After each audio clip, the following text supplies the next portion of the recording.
आर्थिक रूप से कमजोर सवर्णों के लिए 10% आरक्षण की पहल मोदी सरकार ने कर दी है। अब ये सरकारी नौकरियों में आरक्षण देने का कदम है या चुनावी स्टंट, इस पर बहस जारी है। लेकिन इस बीच आपसे मेरा एक सवाल है, क्या आपको पता है कि प्राइवेट सेक्टर और सरकारी सेक्टर में कितनी नौकरियां हैं और इनमें से कितनी नौकरियों पर आरक्षण मिलता है? क्या आपने सरकार की तरफ से किसी नेता, मंत्री या किसी अधिकारी को ऐसी संख्या बताते पढ़ा, देखा या सुना है? नहीं, क्योंकि अपनी मोदी सरकार 5 साल में ऐसी कोई ठीक ठाक व्यवस्था ही नहीं बना सकी है कि सही सही संख्या आपको पता चल सके। लेकिन सरकारी नौकरियों में आरक्षण का झुंझुना थमा दिया गया। तो चलिए जरा नौकरियों की गिनती कर ली जाए। Economic and political weekly EPW की सरकारी आंकड़ों पर बेस्ड एक रिपोर्ट बताती है कि देश भर में जितनी नौकरियां हैं उनमें से सिर्फ 18% पर ही कोटा अप्लाई होता है। सिर्फ 18%, मतलब कि करीब 1,54,00,000 नौकरियां, और इसमें केंद्र सरकार और राज्य सरकार की हर लेवल की नौकरियां शामिल हैं।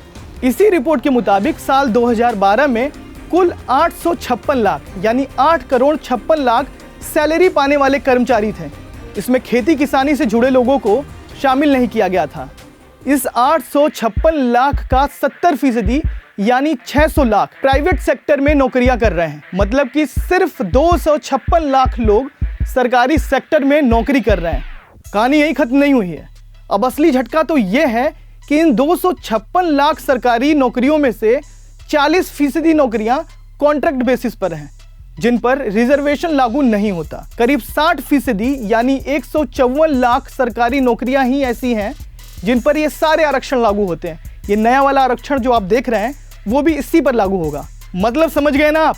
मेरे 125 करोड़ देशवासी जो हैं उनमें से सिर्फ 1,54,00,000 नौकरियों पर ही आरक्षण लागू होता है। अब ये सरकारी नौकरियां मिलती कैसे हैं? आपने सुना होगा कि ये इश्क नहीं आसा, आग का दरिया है, डूब कर जाना है। इसमें इश्क की जगह सरकारी नौकरियां पढ़िए। मतलब कि ये नौकरी नहीं आसा, आग का दरिया है, डूब कर जाना है। इसका उदाहरण आप कुछ साल में हुई SSC परीक्षाओं, यूपी में शिक्षक भर्ती और रेलवे भर्ती की परीक्षाओं में देख सकते हैं। देखिए, अगर आप मेधावी छात्र हैं तो आपको कुछ दरियाओं से होकर गुजरना पड़ता है।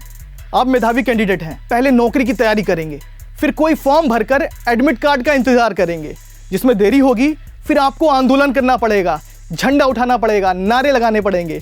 खुशनसीब रहें तो परीक्षा दे पाएंगे और फिर आंदोलन करेंगे तो रिजल्ट आएगा। अब रिजल्ट आ गया तो ये मत समझिए कि नौकरी मिल गई। फिर किसी विवाद को लेकर कोर्ट में मामला जाएगा और फाइनली अति भाग्यशाली रहें तो आपको नौकरी मिल सकेगी। ये आपको व्यंग लग सकता है, लेकिन सच्चाई भी यही है। 10% आरक्षण पर यह भी कहा जा रहा है कि सरकारी कॉलेज में 10 लाख सीटें भी बढ़ाई जाएंगी। ऐसा ही उस वक्त हुआ था जब साल 2007 में यूपीए सरकार ने OBC के लिए आरक्षण की शुरुआत की थी। लेकिन क्या इसी तर्ज पर नौकरियों की संख्या बढ़ाएंगे?